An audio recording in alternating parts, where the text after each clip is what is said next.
Good evening. Welcome to the QCIS channel.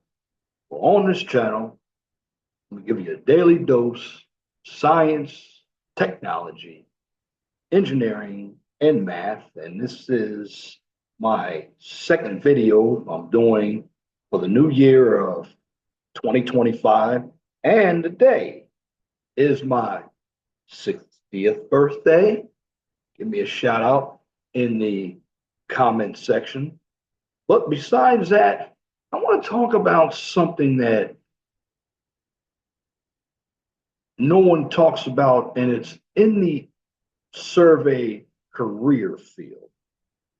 And it's known as a certified surveying technician.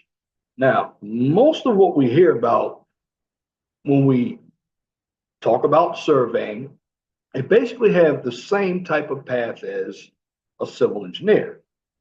Civil engineers take the PE exams, surveyors take the PS exams. Civil engineers take the EIT or the FE exam. And of course, the surveyors have their brand known as the FS examination. But there's a career path known as the certified survey technician that no one talks about. And there are some private organizations that use certified technicians, and they also have a career path as well.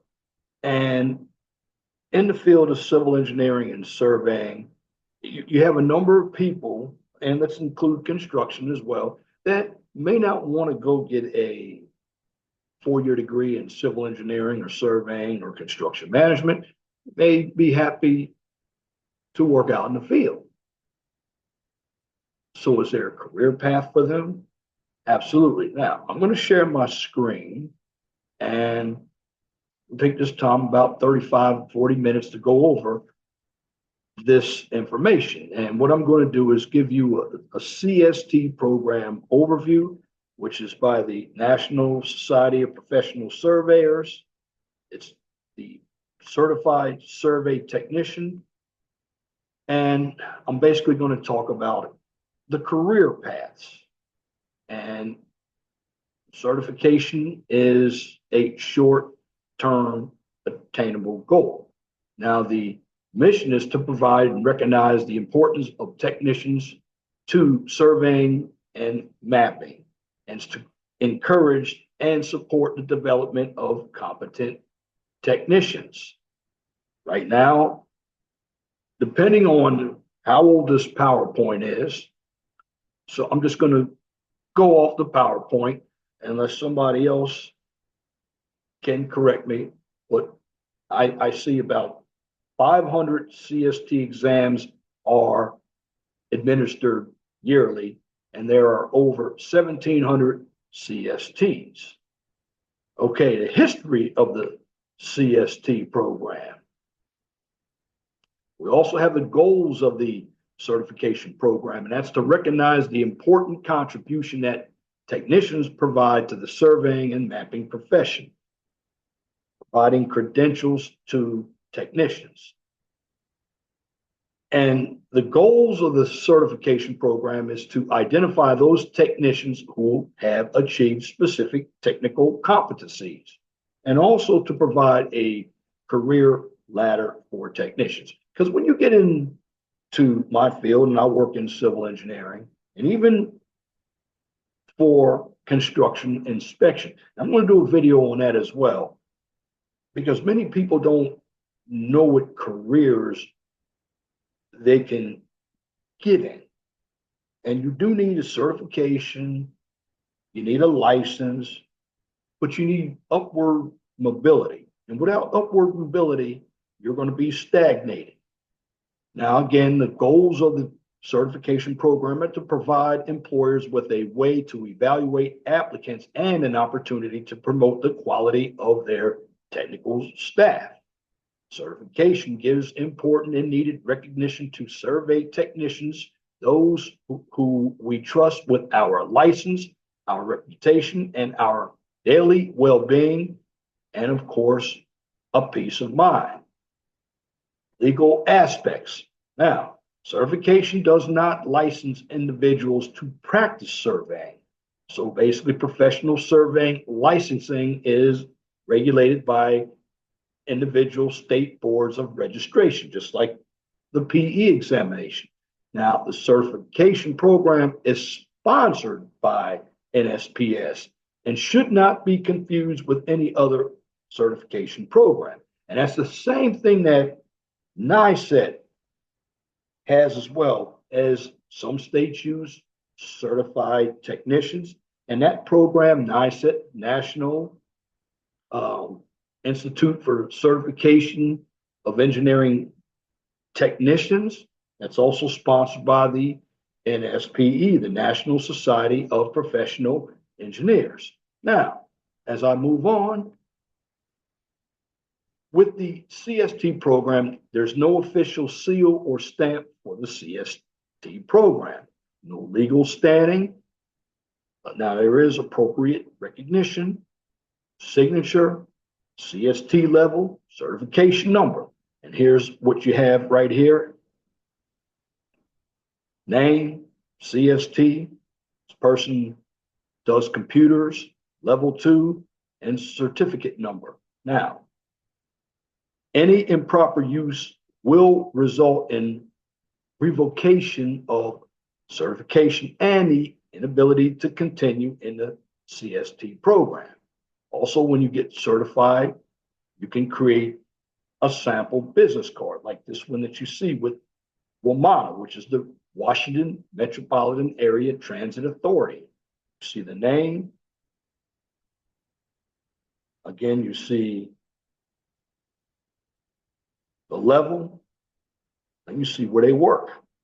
Now, some uses of the program, okay? It's recognized by the U.S. Department of Labor as part of the National Apprentice Program. It's registered state apprentice program in our area of the profession by private industry or state society. Now, from looking at this PowerPoint presentation, they're from the DMV area, which I'm talking about, DC, Maryland, and Virginia. Now, of course, there's a validation assessment exam by educational programs.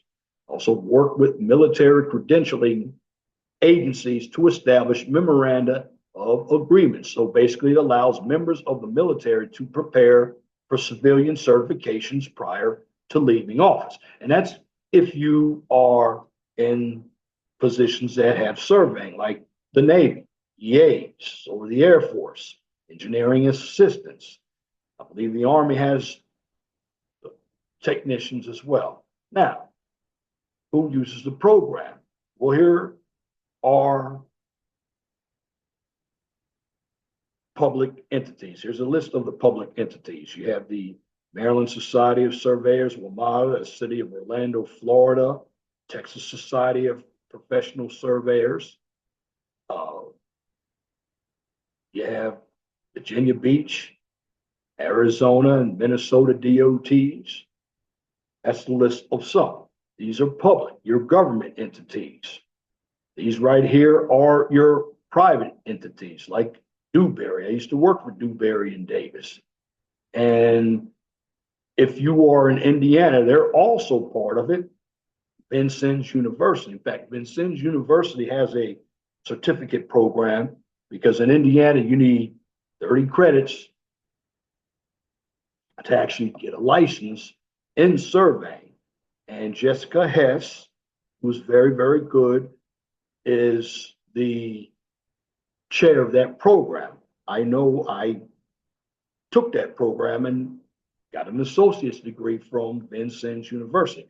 Now, Purdue used to have a program, and Purdue Northwest had a program as well. I believe Gregory Anthony used to teach one surveying class each year.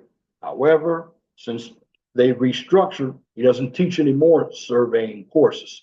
And basically, when it comes to surveying, it is in demand right now for technicians and even licensed surveyors. So if anyone who's interested in surveying, check out your state's National Professional Land Surveyors. And there's another company, Clark Construction, out of Bethesda. They're also part of the technician program. A lot of people are going for engineering degrees. Engineering is great as well. Take some surveying classes.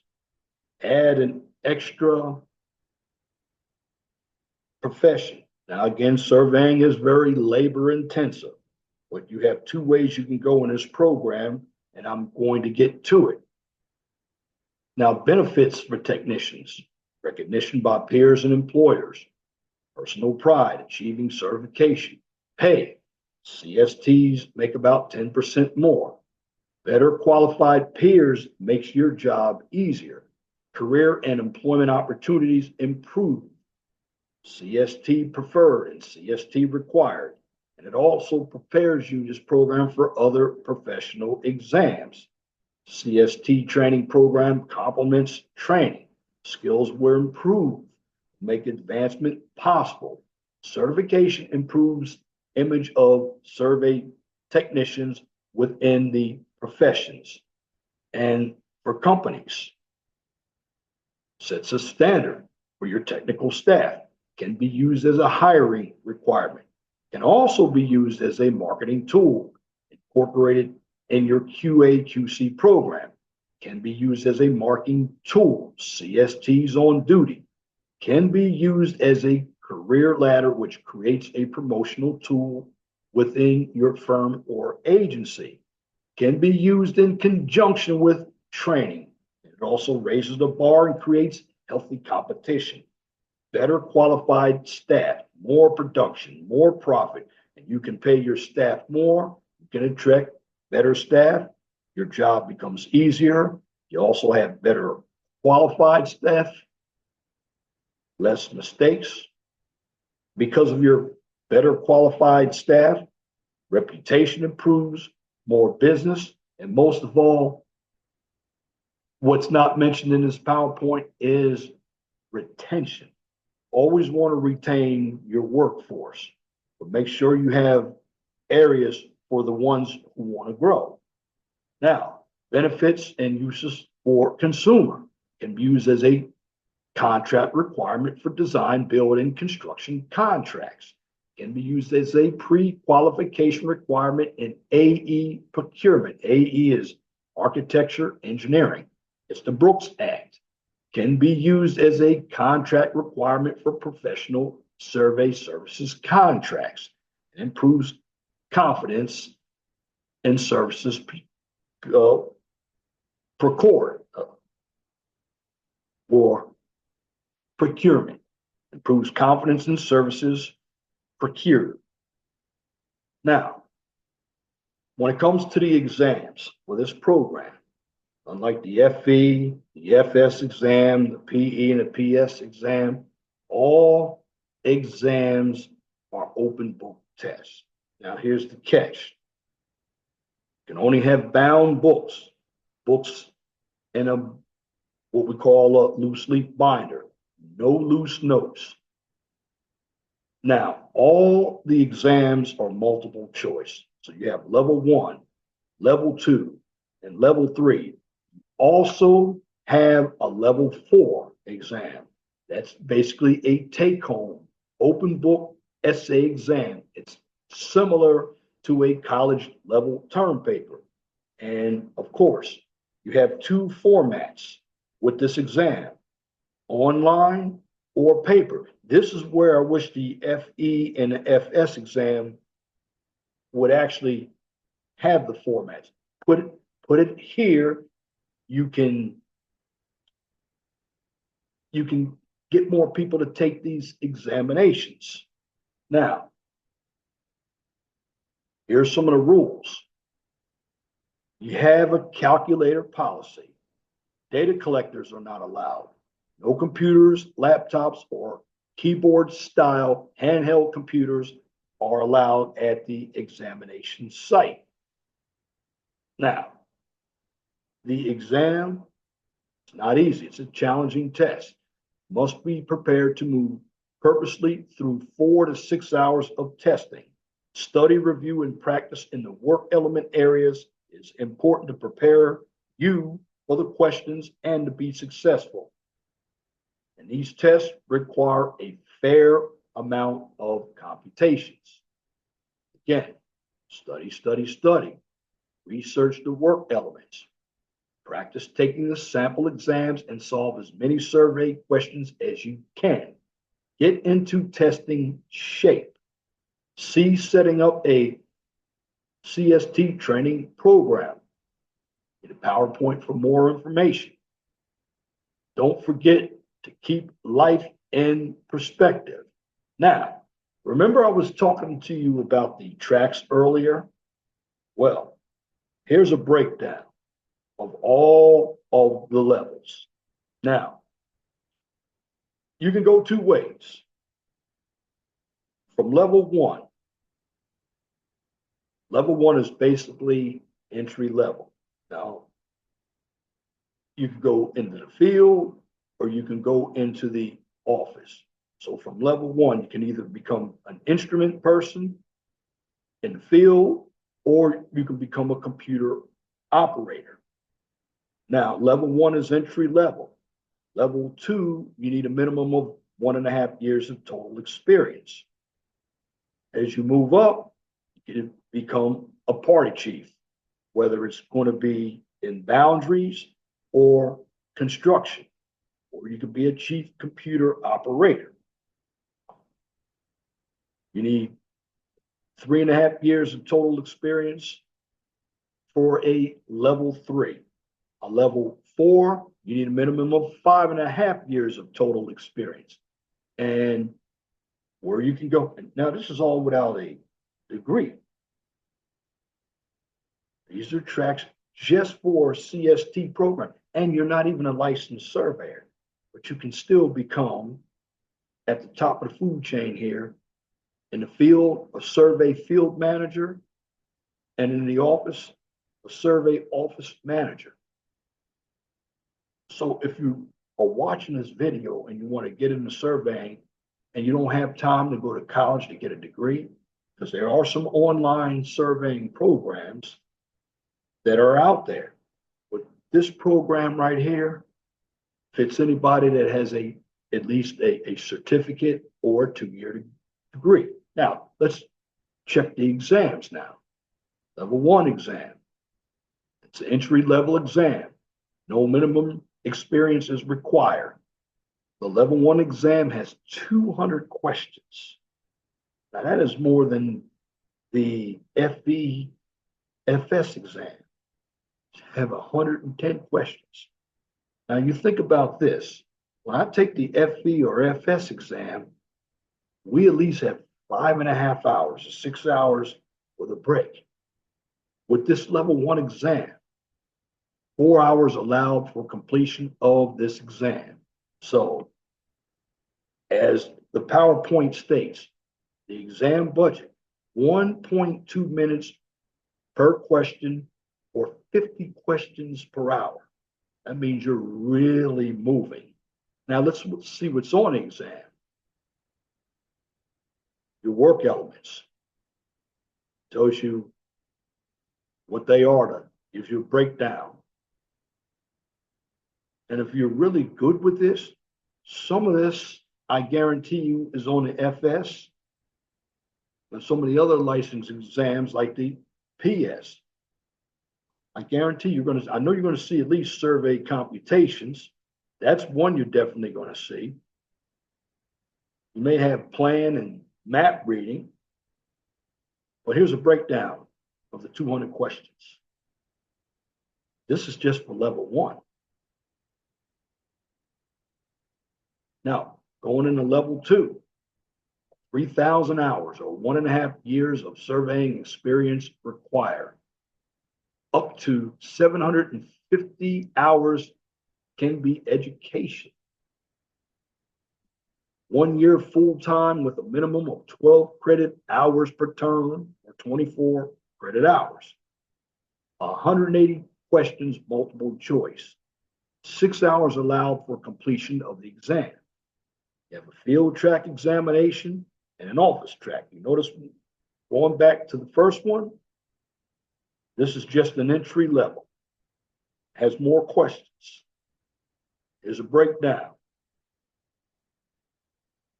You don't get an option. It's an entry level exam. Now, when you get to your level 2, you have the field track examination and your office track examination. Less questions. So you can budget 2 minutes per question or 30 questions per hour. And here's a breakdown of what's on the level 2 exam. Total questions. Give you a breakdown for the field and the office. You might principles of the profession. Here you might have some ethics. But you need to study all the work elements. In this video, it's going to give you a breakdown of all of the levels. So I suggest you all come back and watch this information that I'm going to be putting up on my LinkedIn page and on Twitter. And I'm explaining to you now as I go into level 3. Level 3, 7,000 hours or 3.5 years total surveying experience required. And you have the field track. You need 3,000 hours, 1.5 years. Level 2 experience plus 4,000 hours. 2 years as a party chief required. So you have to be in a party chief position. So to get to the 7,000 hours in the field, you need 3,000 hours at the level 2 step. Plus, you need to be a party chief for 2 years for 4,000 hours. And that's as a party chief in the field. Now, for the office track, still need 3,000 hours of level 2 experience plus 4,000 hours, which is 2 years as a chief computer operator, and that's required. Now, up to 1,750 hours can be education, which equals almost 2.5 years full-time with a minimum of 12 credit hours per term, which equals 56 credit hours. Now, as we go up the chain here, the amount of questions on a test gets less. Level 3 exam has 150 questions. You have 6 hours allowed for the completion of the exam. Exam budget 2.4 minutes per question or 25 questions per hour. And here's what's on the level 3 exam. Now, if you look at the level 3, if you looked at the ladder that I showed you earlier, this is the breakdown that you get. Now, you have 3 columns here. Remember, when you're in the field and you're a party chief, you could be a party chief in construction or boundary. That's why it looks like this. And then in the office, with computer. And you have the same thing you need to know. So basically, each level builds on top of one another. You're going to see different questions. But you go up the chain. Level 1 is prereq to level 2, which is prereq to level 3. Everything builds on top of one another. Now, I know on the licensing exam, you're going to see something like law and control points and surveying computations. Now, notice you don't see any of that here. You don't go into legal aspects. Don't talk about public land surveys. That's all for licensed surveyors. But you work for licensed surveyors.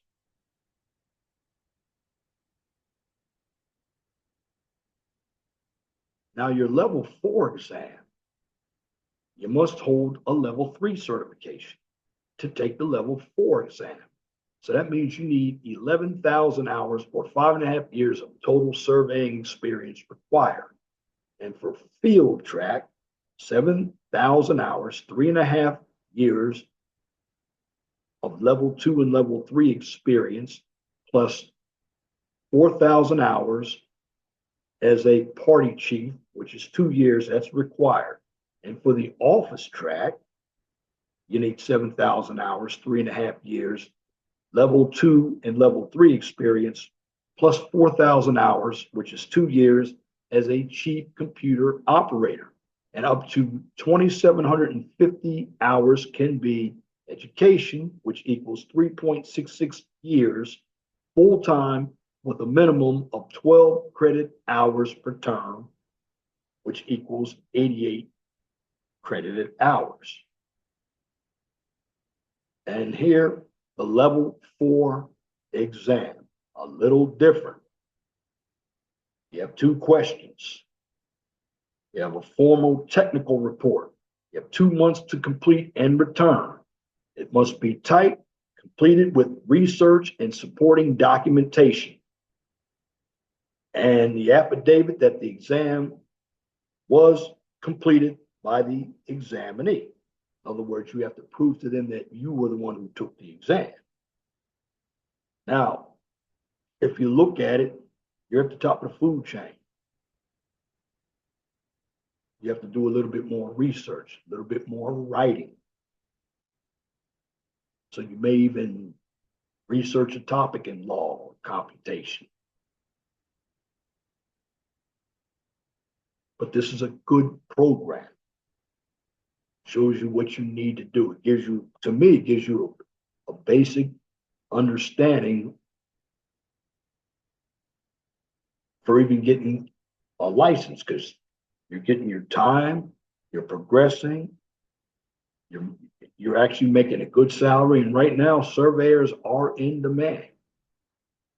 And I like the way they laid this information out, because you have 2 tracks, the office track and you got the field track. And then you look at the fees, all test levels, examination fees. Now, again, here's the website, www.nsps.us.com for updates. Right there. Again, testing location and dates. Current tests are offered via special test sites across the country and online at arranged test sites with approved proctors. So this exam is definitely proctored. Tests are given 4 times a year in quarterly cycles. It is also possible for college programs and professional organizations to arrange for special testing centers for more groups. Again, it is also possible for college programs and professional organizations to arrange for special testing centers for groups. Special discounts apply to groups of 10 or more. Again, see the NSPS CST website right here for current online testing schedules. Again, examination results graded in 4 cycles. Cycle 1, January, February, March. Get your test results at the end of May. Cycle 2, April, May, June, end of August. June, August, and July, August, and September. You get your results at the end of October. Cycle 4, October, November, December. At the end of February. Online results are given immediately at the completion of the exam. So it's basically when I went in there and took my test for HVAC, where I was getting my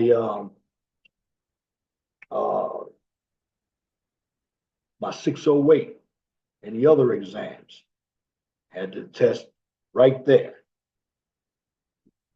Still have the certifications as well. Very important that you have them. Keep them. Keep them up. Now, your examination results. Normal passing score, 70%. After failure 3 times, proof of appropriate continuing education required prior to 4th attempt, or you can step down 1 level and retest. Then also, you have to renew your certification every year. Now, here's what I disagree with. Now, you have your annual renewal fee, which is $40, and that's required for advancement in the CST program. Actually, let me go back. So I won't say anything incorrect. If you keep your payments up every year, you don't have to fall into this category being 3 years without renewal, because if you don't renew in 3 years, you must retest to take the certification test again, and that's to become certified. Just follow the rules. Annual certification fee, $40, required for advancement in the CST program. After 3 years of non-renewal, you must retest again. And of course, for more information, again, this was based out of Maryland, but you contact the NSPS to see if your state has this program. I believe it's a very, very good program, and we need surveyors. And this is a way to jumpstart individuals into the profession, because there are a number of people who are retiring and they're not replacing personnel. And survey technician organization, survey technicians seeking technical development through publications, educational opportunities may want to consider joining NSPS. NSPS also offers educational programs, publications, and other member services.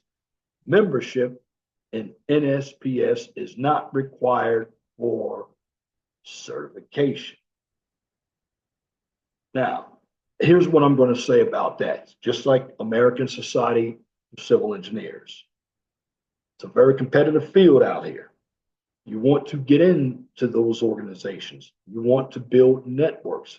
You also want to get somewhere on a LinkedIn so people know who you are, because the more people know who you are, the better chances of you to get employment.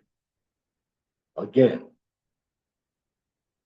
surveying is always going to be there. I mean, nowadays, you got GPS, it's better. You got GIS, you can make maps, remote sensing, UAS, unmanned systems, drones, photogrammetry. You're incorporating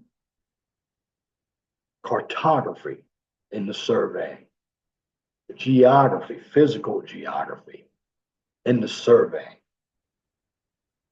The field is growing. A lot of people don't know it because they don't give you this information. I researched this information at night so I can deliver this information. And when you want to be a surveyor, the best place to come is where you can find the information. Start off at your colleges. I know Parkland College in Illinois. That's a place. Shout out. Talk to Professor Carlson up at SUNY in New York, one of the Alfred State College. They have an online curriculum in surveying. Cincinnati State has an online curriculum. Idaho State, Wyoming has a certification program. New Mexico State, Great Basin. The school I went to, Ben Sims University, has a surveying program. Ferris State has a surveying engineering program. So does Penn State. University of Maine is well known. My grad school I went to has a surveying engineering technology program. That's at New Jersey Institute of Technology. So if you want to get in this field, the information is there. And if you need more information, just leave a comment in my comment section. And once again, I thank you for viewing this information. You're on my 60th birthday, January 2nd, 2025. I do this video because I want individuals to move into a profession that can be in an office or you can be in the field. And this information was based on how to become a certified surveying technician. Of course, if you like what I just presented, please comment, share, and subscribe. And of course, if you're looking for some political and social and some news, you can check out my main channel, the 411 Talk Zone radio show. Now, here's where you can find me. For my main channel, the 411 Talk Zone radio show, I'm on YouTube, X, formerly Twitter, Rumble, and Truth Social. And for the QCIS channel, I'm here on YouTube, I'm on X, formerly Twitter, and I'm also on LinkedIn. Type in Leon Edward Jones Jr. and you will find me. I have to update my profile, but want any type of information, I'm here to give it to you. And I'm going to be going over other things like the FS examination. I'm going to go over the PE examination, the EIT or the FE examination. I'm be presenting some problems, not just to help you out, but to help me out, because you want to be a good teacher. You want to help individuals. Some people aren't getting the help at their schools or on their jobs. And there's no better service than YouTube where you get it all free. But once again, I wish everybody a happy new year 2025. And thank you for viewing this content right here on my birthday, January 2nd, 2025. And this content is the overview for the certified surveying technician. Thanks for viewing this content right here on the QCIS channel. On this channel, get a daily dose of science, technology, engineering, and math. Till next time, my name is Leon Jones. You all have a wonderful and gracious evening.